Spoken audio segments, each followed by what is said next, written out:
ဆုံလာပြီဟာဗုဒ္ဓရဲ့ဘဝနဲ့ဆက်ဆက်ပြီးတော့ပြောမယ်ဆိုရင်ဗျာဒိတ်ခံခဲ့တာလဲကဆုံလာပြီနေပဲနောက်ဆုံးဘဝမှာ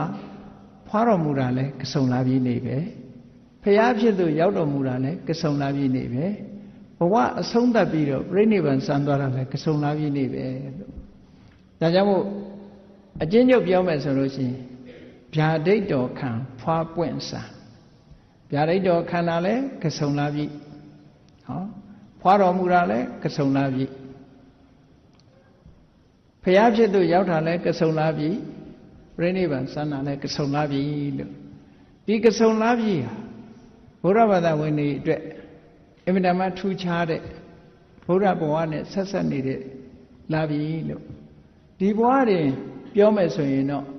ဖွားပွင့်စံပေါ့ဖွားတော်မူတာရဲ့ဖရာဖြစ်သူရောက်တော်မူတာရဲ့ပြိဋိဘံစံတာရဲ့၃ခုသို့တော့ဒီဘဝမကဘူးဖရာလောင်းရဲ့တန်တရာဘဝပါထည့်ပြီးတော့ပေါင်းလိုက်မယ်ဆိုရင်ဗျာဒိတ်တော်ခန္ဓာလည်းဒီ